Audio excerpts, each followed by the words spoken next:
Hello and thanks for watching. Today I'm going to be starting to disassemble the rover and find out how many issues I've got to fix along the way. So first up, just to make access to it, I've gone over in the intro that I'm going to be replacing the starting clutch and fixing the swing arm. But to do all this, the first thing that's got to go is the bed. So I'm going to get this unbolted, haul it out of here so it's not taking up valuable space around. And then figure out what all it's going to take to get this engine out. So stay tuned and we'll see what happens. Right, so first things first, the bed's held on here by 2 pivot bolts. Get those 2 bolts out, bed comes right off.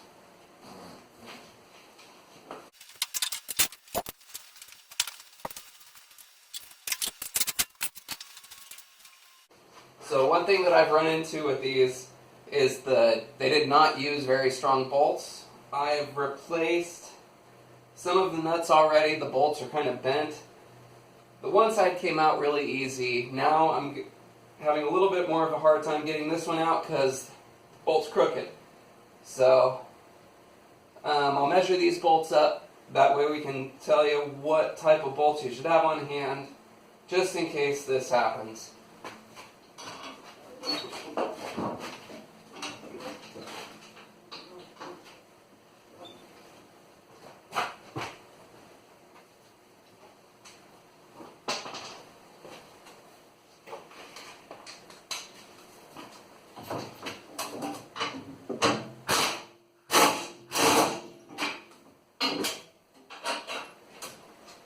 Alright, so I got it out with the impact gun.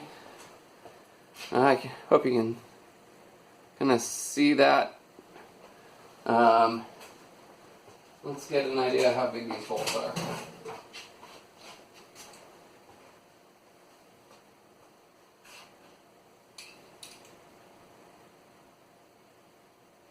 So, in inches it comes out to 0.3875. Which is a little bit bigger than 3/8. Otherwise, it comes out to 9.8 millimeters. So I guess that's probably about a 10 millimeter. Yeah, it's a 10 millimeter bolt. 3/8 would probably fit just fine. And the length of it overall, without the head, let's see. It's about 2.8 inches. 3 1/4 overall with the head. So you're going to want to probably get like a 3 1/4, 3 1/2 inch, 3/8 bolt or 10 millimeter bolt, matching nut, just to have. These are not that great. So now that it's unbolted, this thing's really heavy. I'm just going to get my air hose out of the way.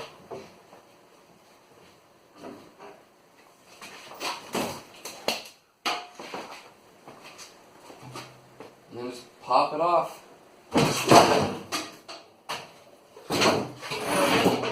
Alright, now I'm going to get that out of here and see what's next.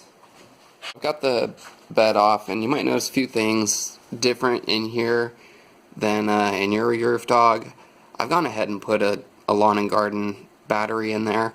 This thing's got headlights. And honestly, I have to crank it for so long to get it to start that the little battery that was in there didn't survive, and it never held enough juice to give this thing a chance anyways. I've also added a little fuse box. The fusible link that was originally in there was just no good, and I thought this would be a nice easy way to basically give me a chance to run any additional electronics in the future. So I'm going to pull, this time I'm going to actually pull the old battery out. I'm going to pull the new battery out. I have another brand new battery that I'm going to put in there. This one will probably end up in the riding lawnmower or something. And I'm going to actually mount the new battery in there a little bit better than with the bungee cord that failed at some point. But obviously the battery's still in there, so that's good.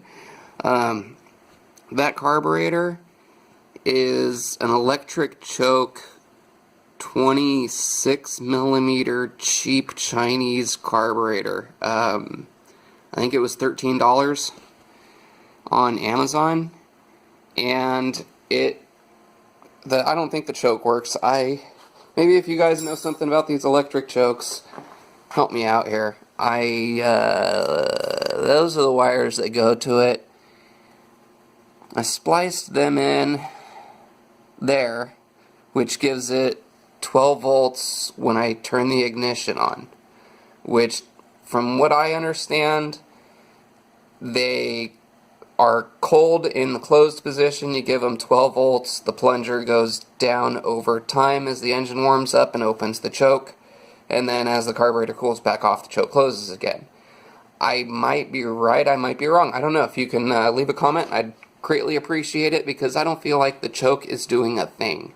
But compared to the original 24mm actual Mikuni carburetor this thing had on it, this thing does way better. It used to just die if I went over too big of a bump.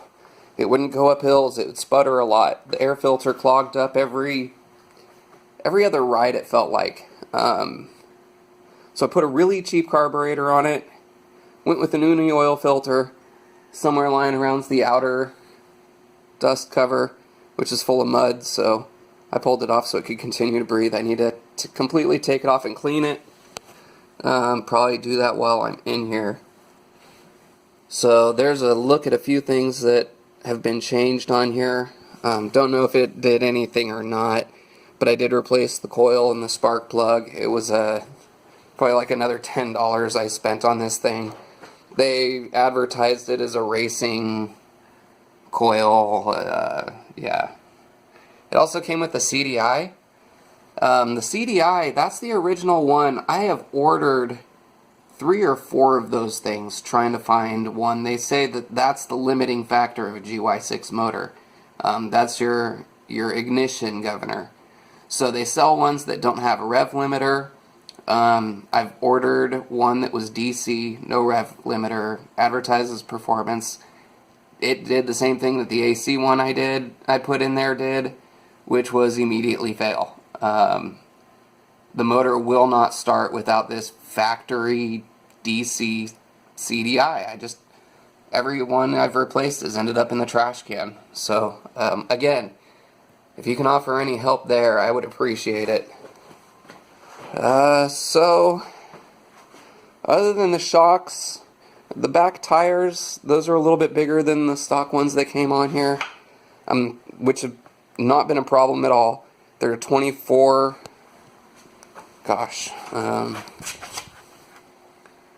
24, 11, 10. So those rims were the factory front rims, which were a 10-inch. The factory rear rims are on my go-kart. Those are an 8-inch rim.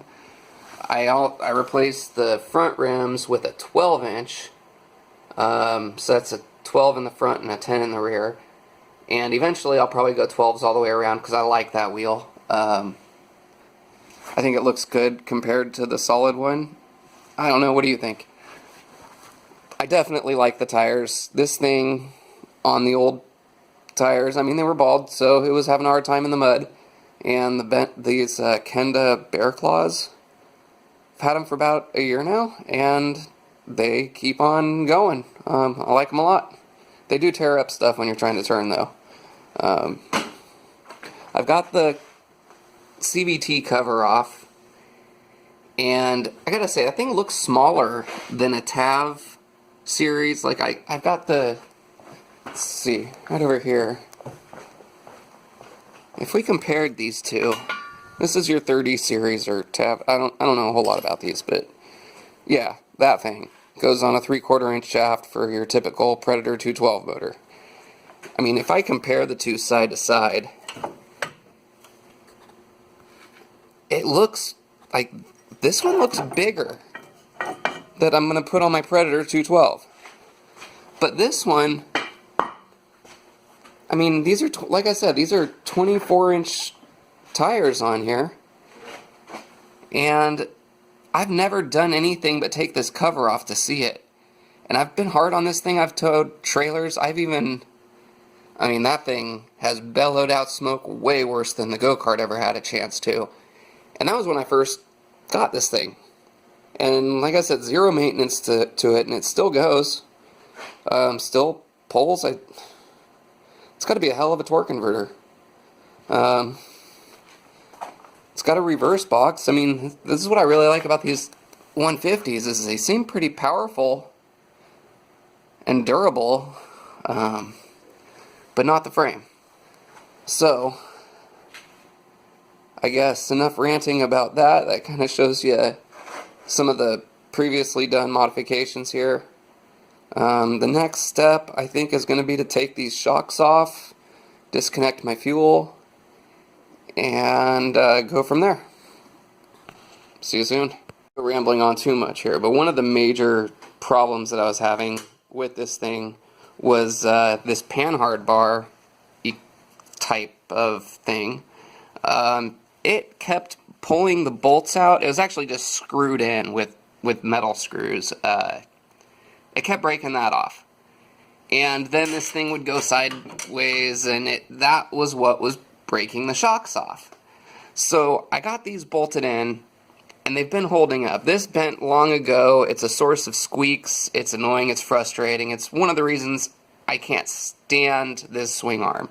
If you can see it in the front here, it's not. It's all tapered in, and the mounting flange for it. Let's see if we can get a better view on the other side. Yeah, there we go. That mounting flange is not a whole lot holding that whole rear axle, everything in place. Like, I'd like to see two arms that are spaced out so that this thing can't side load so much.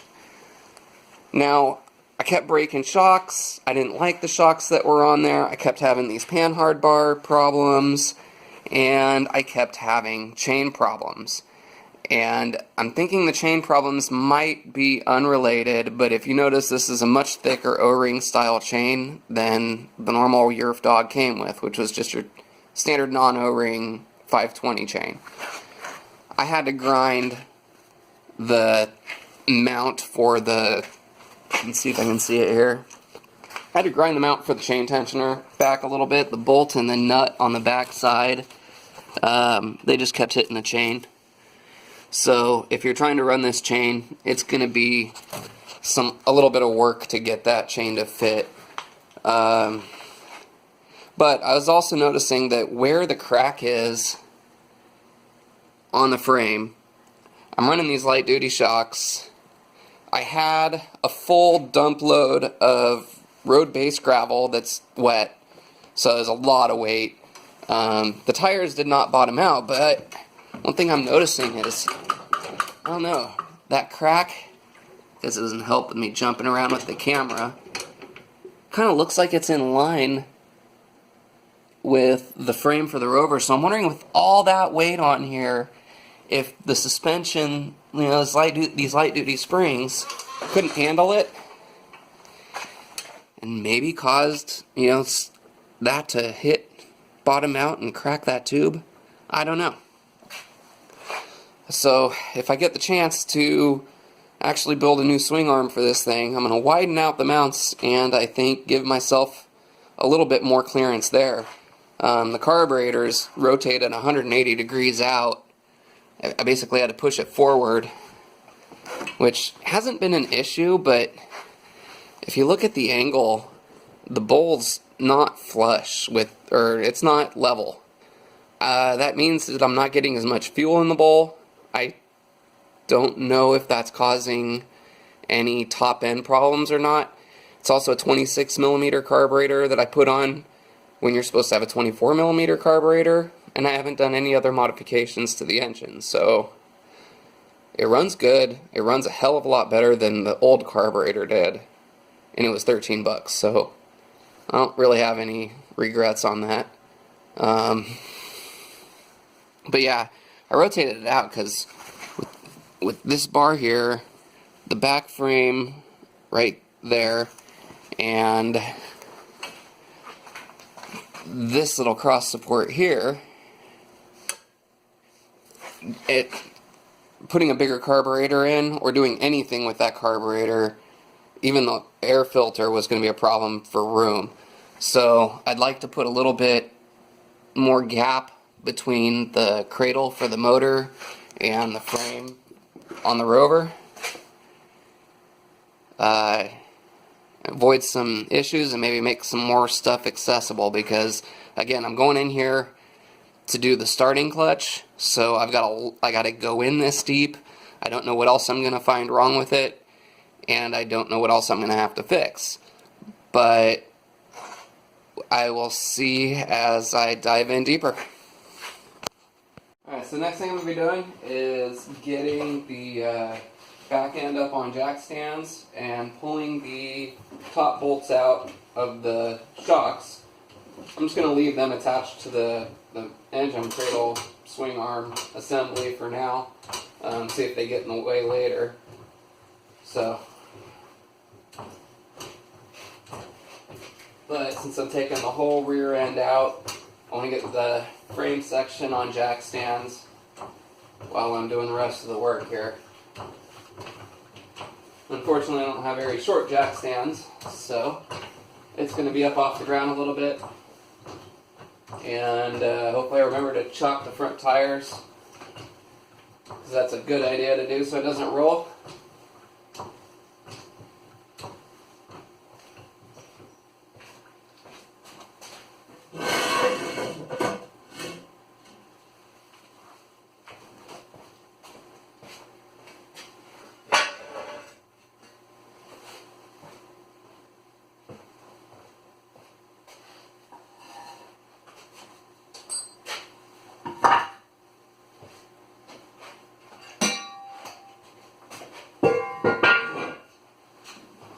Alright, so front tires are chocked. Let her down slow.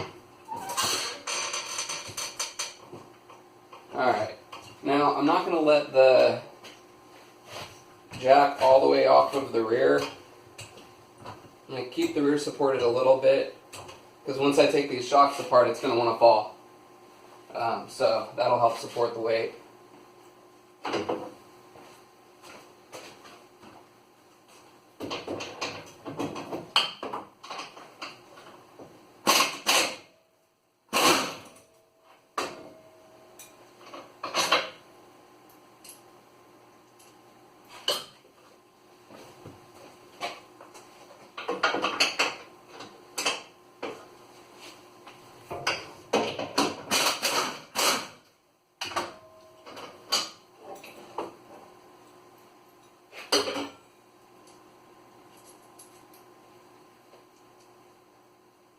Alright, so now I'm going to lower the jack a little bit and let the shocks come out of the little bracket.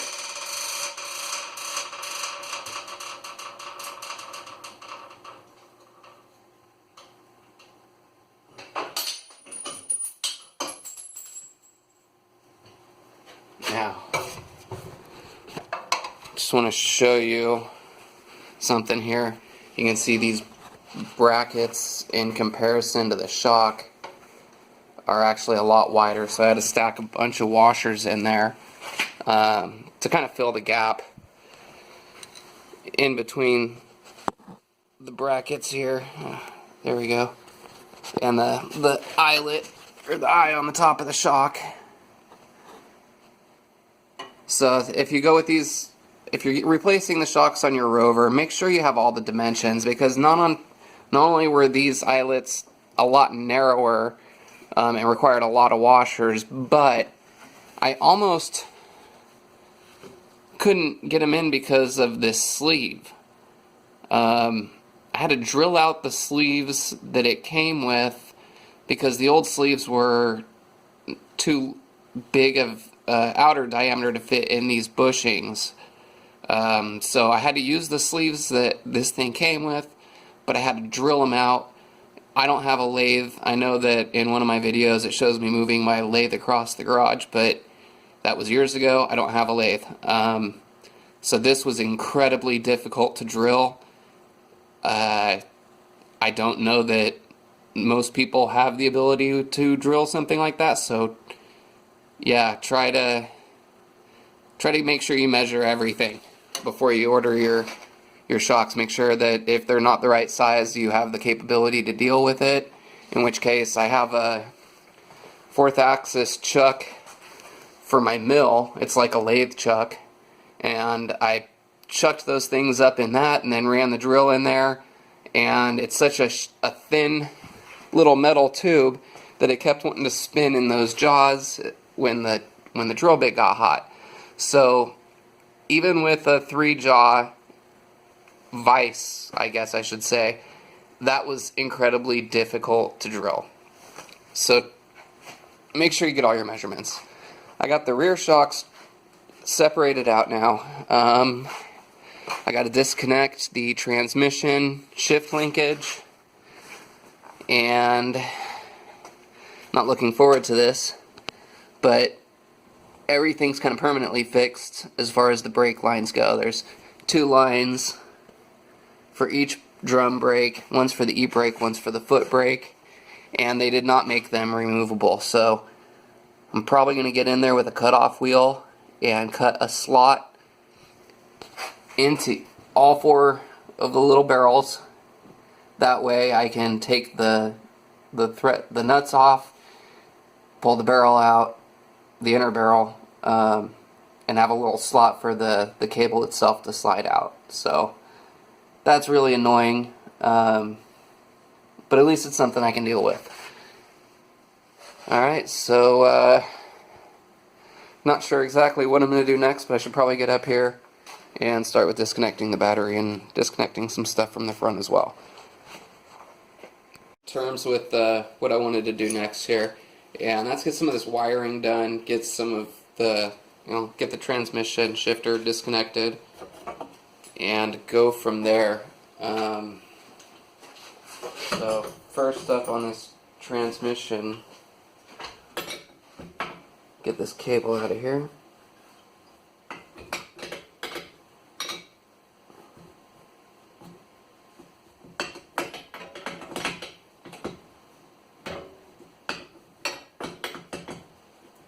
So far, I've noticed that a lot of these nuts and bolts are actually standard. It's a 15/16 wrench. Been a lot of using 7/16 and 11/16. I'm kind of surprised that most of my wrenches that I've been using have been standard, not metric. I expect that to change when I get to the actual Chinese motor in there. Then I'll probably be busting out the metric wrench set, but so far it's all been standard. This inner one here's 3/8, this outer one's 7/16. I tried 11mm, I tried 10mm. I mean, this is the better fit. So yeah, even taking the bed off, that was 11/16 bolts.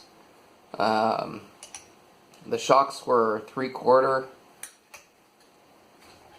So yeah, so far everything appears to be standard, not metric. I haven't actually put a thread checker on anything to verify that, but when it comes to the wrenches I'm using, that's what's going on. Alright, so hopefully the shifter cable will come out easy.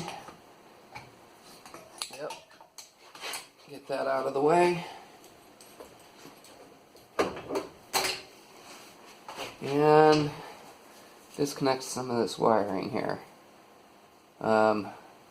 Hopefully it's all pretty obvious. Green wire, yellow wire, white wire on this clip. I've actually chased down the wiring schematics on these things, and it's pretty basic. Like, you can tell what the wire's function is by its color usually. Yeah, so if you have, like, you'll find like a certain wire might be a kill switch wire that goes to your brakes and your reverse light, any other kill switches there might be. Wire harnesses look to be pretty generic. Like, you can just go get your GY6, select the features that yours is equipped with as far as headlights or a starter or anything like that, and you can probably get a whole new wire harness for the thing for less than $50. Oh, these wire harnesses. Hopefully I don't have to order one. Alright, come on out.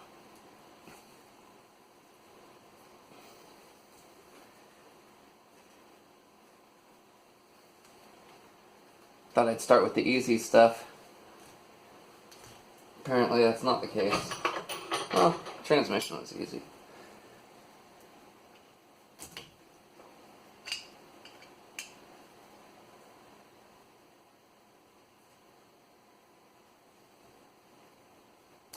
Alright. One down.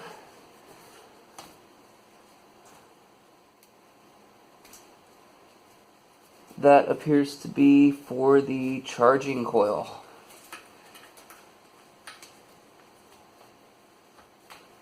Which probably also daisy chains into the CDI somehow. Alright, so here's my wires that I ran for the electric choke. Just used waterproof, or I guess they're not waterproof, but weatherproof connectors on those so that they can quickly go in and out. Right now I'm glad I did that. Alright, so now the starter wire. Let's see if that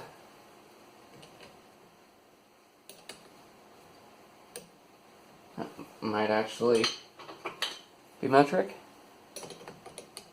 No. Oh yeah, maybe that is. That's probably metric, but I realize that I still haven't disconnected the battery. So, before I go welding my wrench to the frame here, I'm going to go do that. There's one more thing I can do real quick. Looks like this thing came with an optional taillight. Wires just kind of zip tied to the frame, not attached to anything. And so you'll see like you got yellow with the black stripe and black. And if I chase those around, I'll probably find that black is maybe ground, or I don't know, I'd probably have to go look at the headlight switch to find out exactly what it is. But if I went and Googled wire harness for a GY6 UTV, it'd probably tell me what each one of those are. And I notice it's usually pretty straightforward and easy. So, we've got the ignition coil over here. Really, I just need to pull the spark plug wire. And that part's disconnected.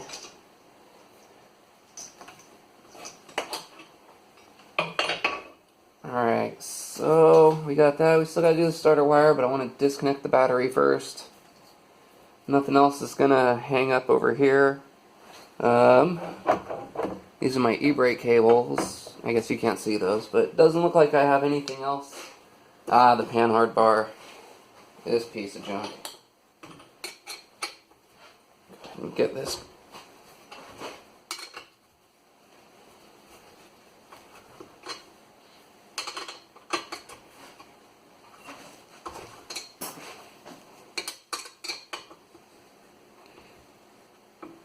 Guess you can't really see that.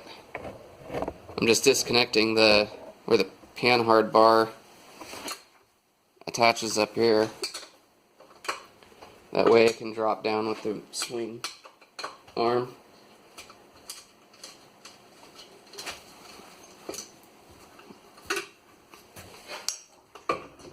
Ooh. Can't see that from there, but it's hitting what looks to be some unused shock mounts that I might order some shocks for instead of using this panhard bar design.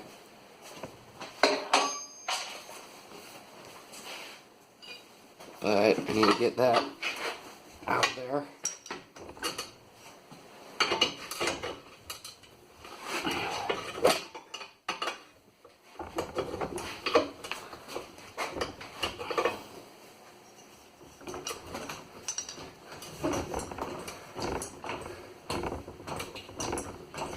There we go.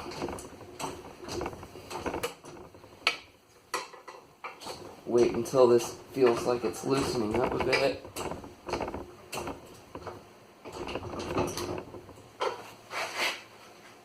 Which it doesn't really feel like it is.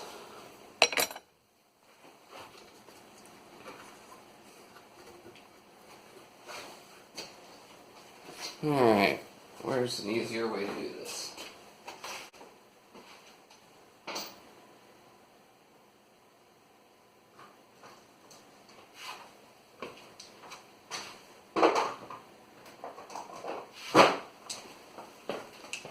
Sorry about wandering off like that.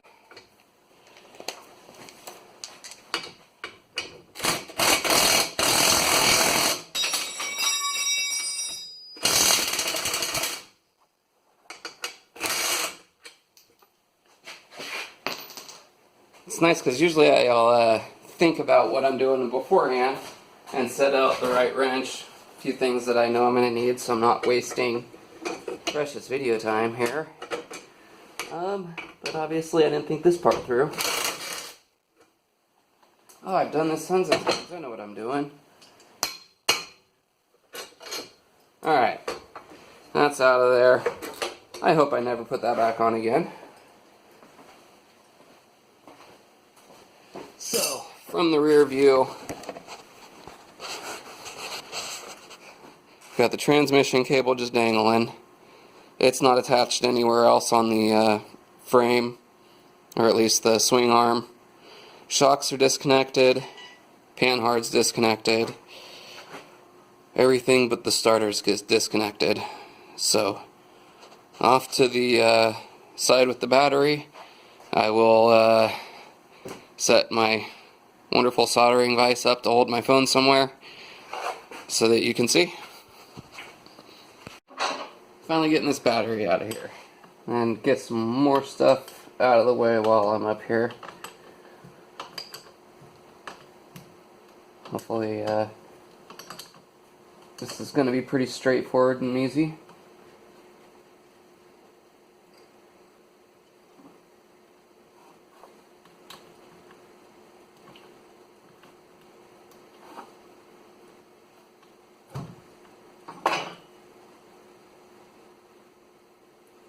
Of course, I should never say that, because once you say it, it's not straightforward and easy anymore. Alright, so 2 wires here, one solid red, and that one I have routed for factory wiring, the solid red one I have routed to the fuse block, and red with what either appears to be a red and a white stripe, or red with a yellow stripe here. Looks yellow under this light. That is going to be the wire that goes to the starter solenoid. So we've got these out, and then it's only got the tiniest one little ground. I might change that. Add a couple grounds or something. I mean, you got a lot more positive wires thicker than the negative wire. That's usually backwards. And there's a second positive wire. So I don't think this thing has a very good grounding system. I'll go ahead and, when I'm putting it back together, hopefully remember to do something about that.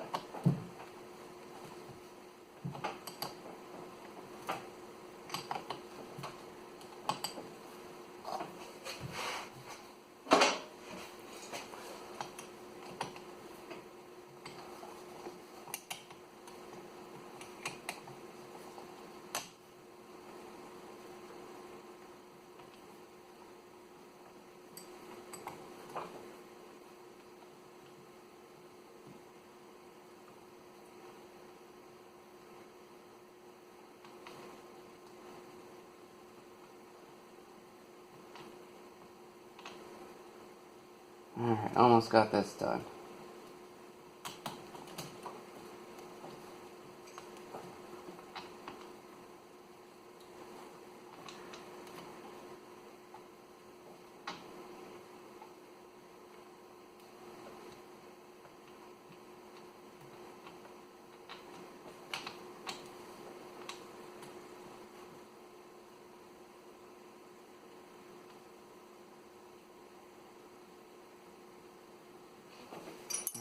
Batteries out. The failure of a bungee cord out of the way.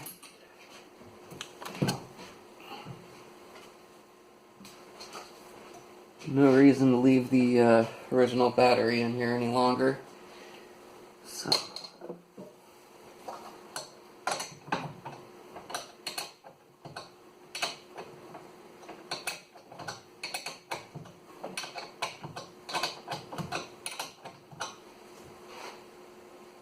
Fully slow, so switching over to power tools. to experience probably a complete failure because that's all too long. And you don't need to see me take a battery out. I'm sure you can figure that part out on your own if you haven't already.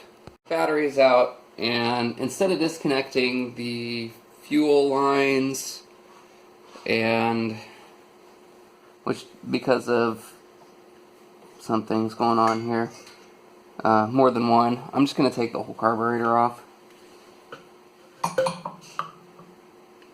So that just hose clamps onto the intake manifold. Flathead screw if you're still running the stock manifold and clamp, and that comes right on out. Pull the little vacuum line off because that runs the fuel pump. At least it does now. I kind of don't really remember what the factory setup was like. It was a lot more going on. But so that's there. That wire's not attached. I'm not seeing. Nope, we got something attached right here. It looks like a little ground. Have to take that out. And it's getting closer to dropping the pivot bolt and pulling the swing arm on out.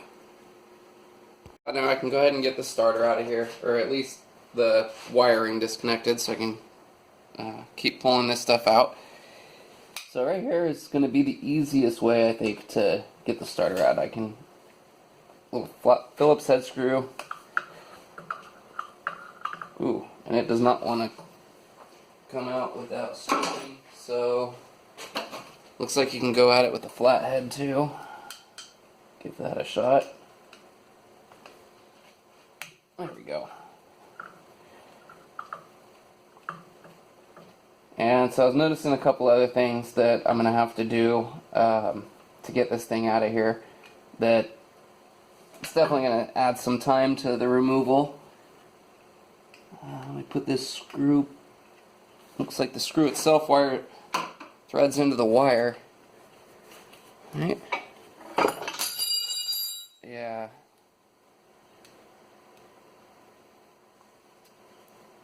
So don't want to lose it. Just going to thread that screw back in. So the starter's disconnected. This thing's only mounted with this upper engine mount and get a better view of this. This mount on the transmission. There's nothing on the bottom that actually mounts this motor. There is a motor mount, or at least an eye for one, underneath here. And apparently what they did is they ran the brake lines through that lower motor mount. So the brake lines have to get disconnected back at the drum. I got to pull the lines out through that motor mount. And this thing also has an oil cooler. And you can see two black lines rising up there. They go in between the skid pan. And let's see if I can get a view of them. Otherwise I'll just have to show you. But they're back there. Back in there. You can see two banjo bolts. So that's for an oil cooler system.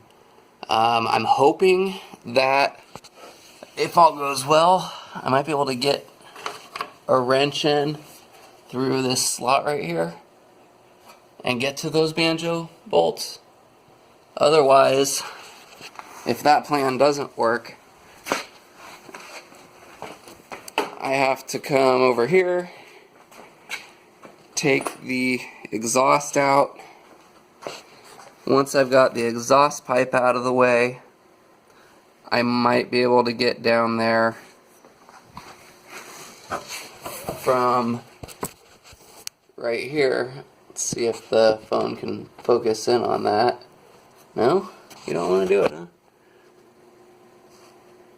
Well,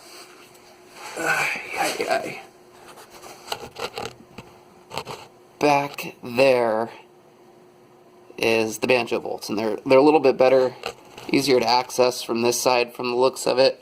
I'm hoping once I get the exhaust out of the way, I'll have plenty of room to get in there with a ratchet from up there by the gas tank and be able to drop those banjo bolts out. Once I have those banjo bolts out and the brake lines are disconnected, it should just be down to this. Once I get the swing arm unbolted, this whole thing should come crashing to the ground. I'll try to make sure nothing gets hurt.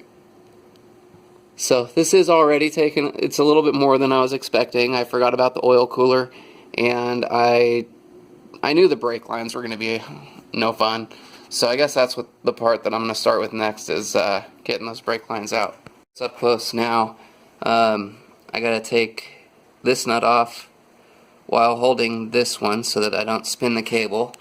Otherwise the cable will look like the bottom cable there, because I didn't hold the other nut, and I don't want to do that again. So I'm hoping once I get these two cables out that this one's going to be able to come all the way off the end, this one's going to be able to come all the way off the end, and I might be able to pull the cable all the way through without actually having to cut a slice in. But I will find out what happens when I get there. Show you real quick. Getting a wrench on there is next to impossible. I don't have any wrenches that'll get there. That flange just totally gets in the way. So I think getting a wrench on there should not be your first attack method unless you have some special wrench that'll do that. I'm going to use a pair of vice grips, and I'm actually going to catch the right behind that nut. You can see it's kind of squared off.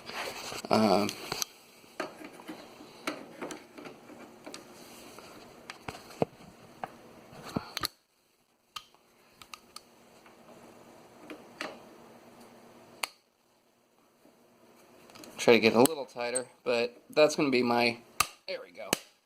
Oh, maybe not. I'm going to get on there, and yeah, just wanted to show you that.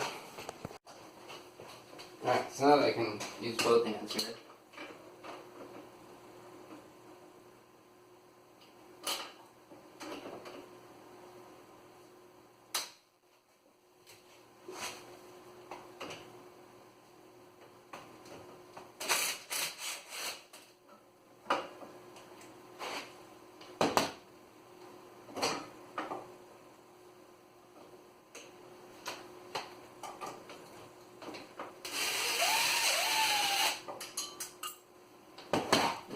I do not like the idea of dropping bolts and losing them forever, so I'm going to try to recover that one now. There it is. Not even really a nut, just a little flange. Alright.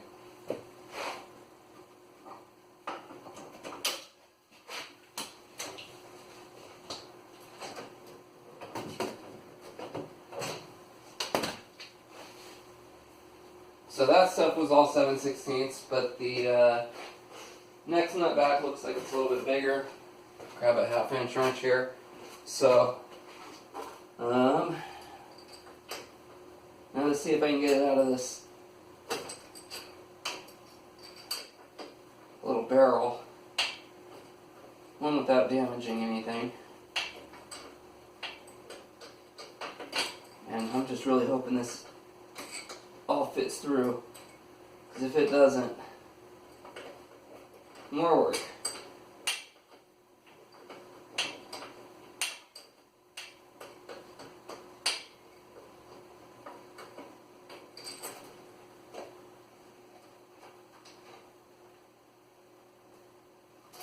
Alright, so the nut came off and it pulls through. This is awesome. Alright, I was worried it wouldn't be that easy. So I'm going to go ahead and do that for the next 3 cables.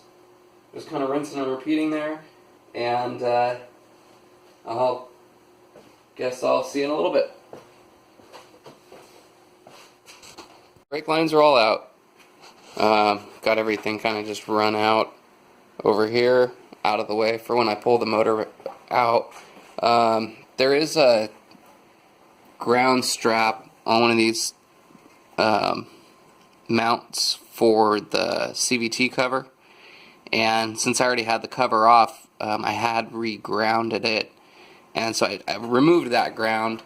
But if you are taking yours out, you want to make sure you get that ground strap, because you don't want to pull on it too hard, it'll rip it off.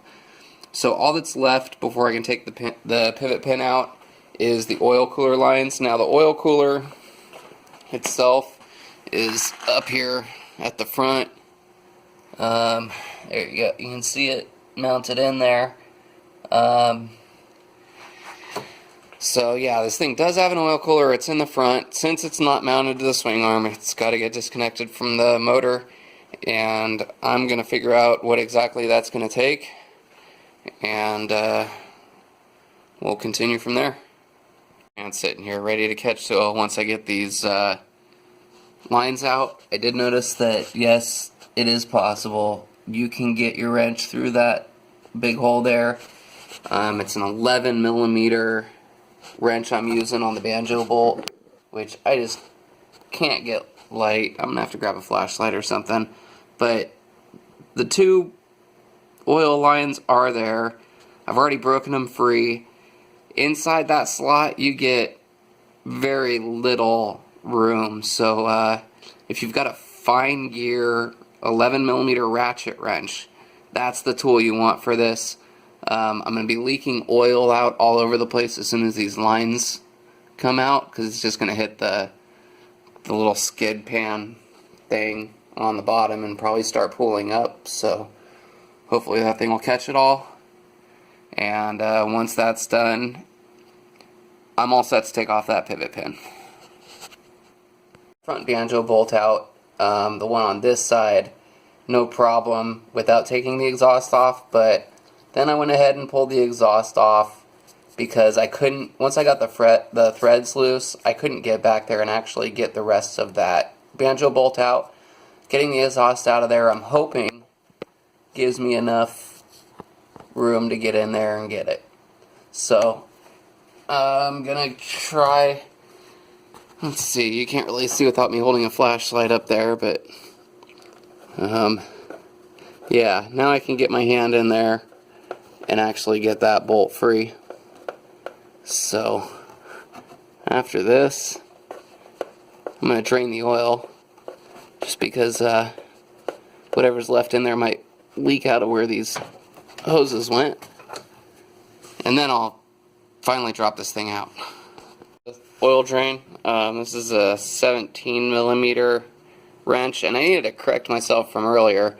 The wrench that got the exhaust manifold off and the muffler off and the oil cooler lines out was actually 12mm, not 11. So I just wanted to correct that really quick. And yeah, let's see. Should probably not tighten this and start loosening it instead.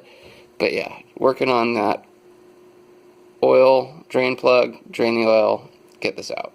The drain plug out. This is actually what came out here. So there's the drain plug, a spring, and a little strainer filter of some sort. So that's how that assembly came out. Drain in here, and I just wanted to show you, I didn't see this before, but now that all the weight's off of everything, I have not taken that bolt loose yet.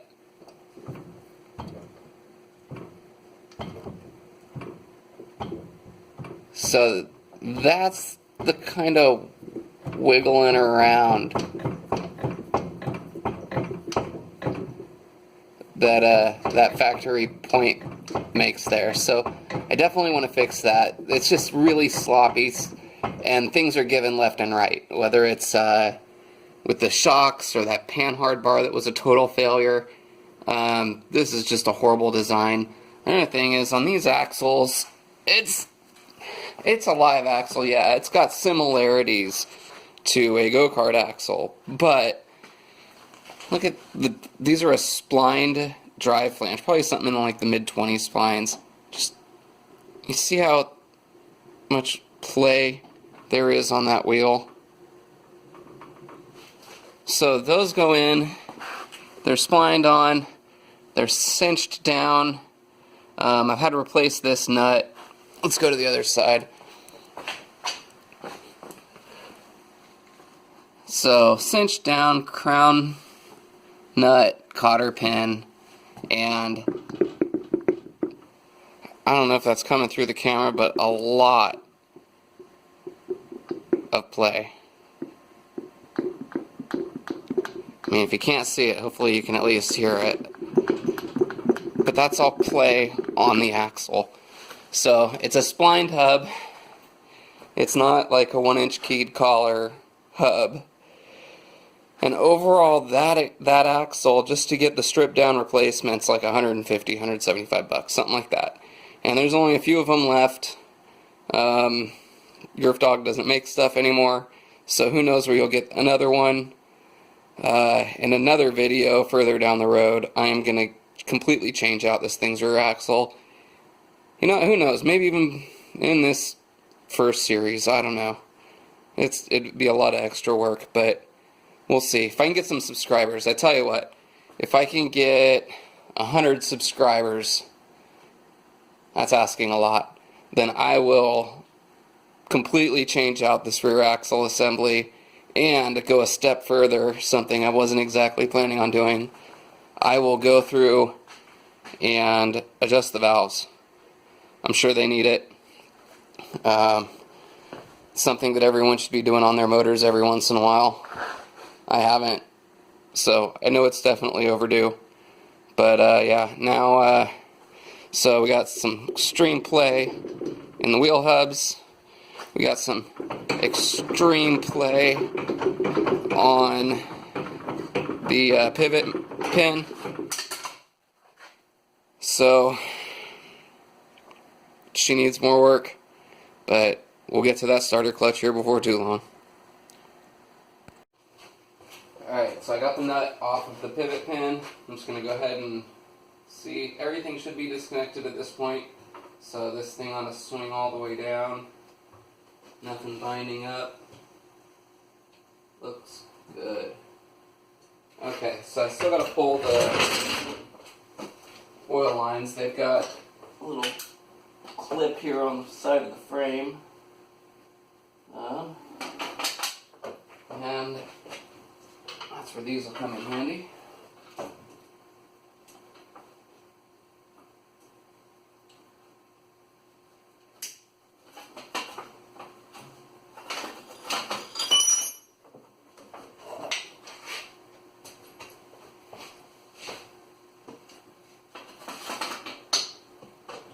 Alright, so that's out. Jack's out from this side. I'm going to move the jack up to the front.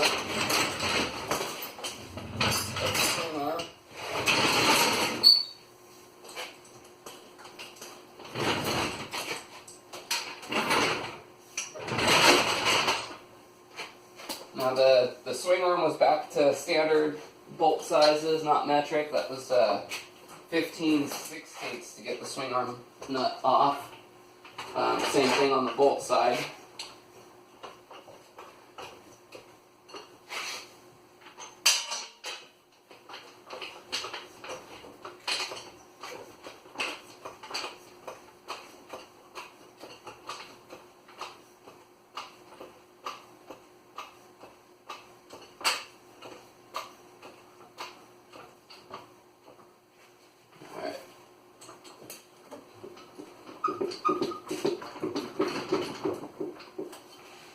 Thought maybe you should wiggle out easier than that.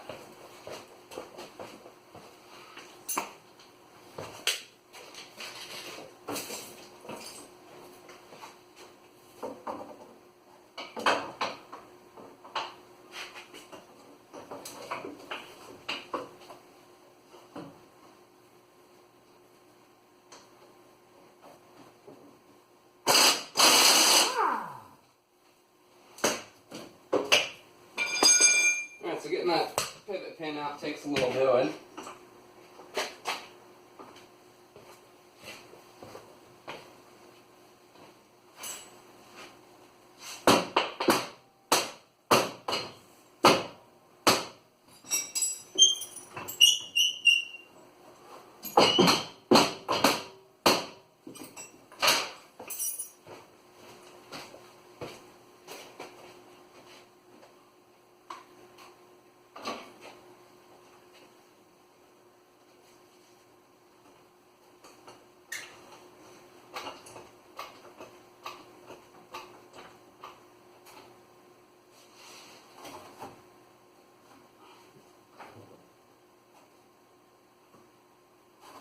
Yeah, it really feels like it should come out. There's no tension on it. I've got the jack under there. It is just really on there. I'll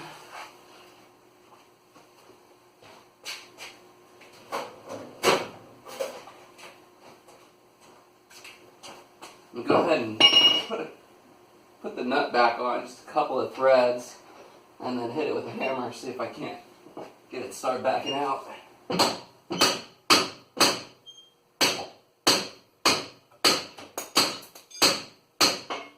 thing does not want to come out.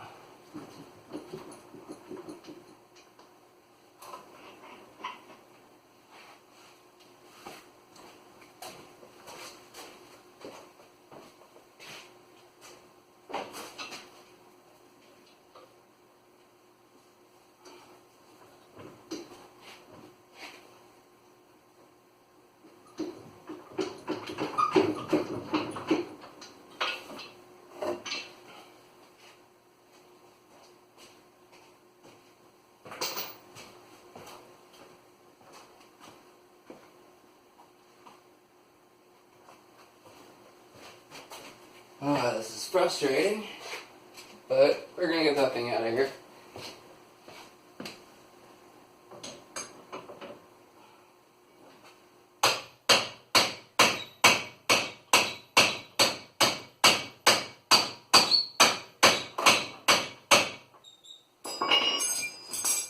That thing is really in there.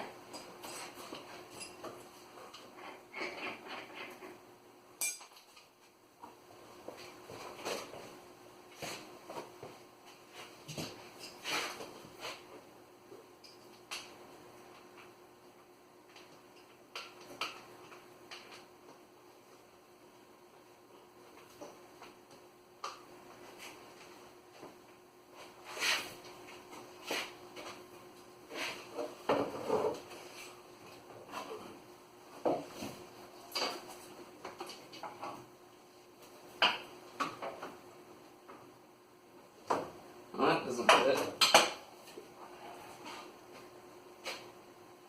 Well, I apparently need to rethink my game plan here. So I will do that, and I have to go pick my daughter up from school. So we will figure this one out later. Alright. I want to just say that I've been racking my brain, and Skinny's garage is no foreign place to obscenities and curse words, but I'm trying to be nice. Because, let's be nice. But sometimes when you're working on stuff, you just get really frustrated. Now, in an effort of being nice, I'm going to get the job done, and I'm not going to cuss. But, we're going to town on this thing.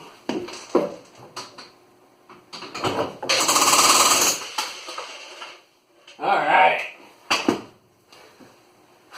And that is how Skinny does it.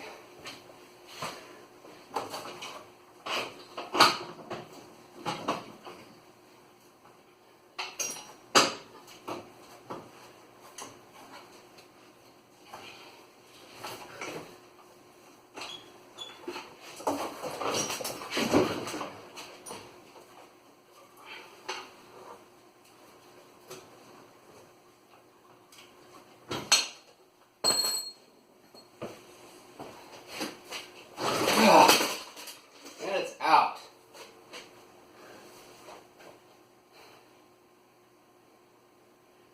And that is going to be it for tonight. Skinny got the motor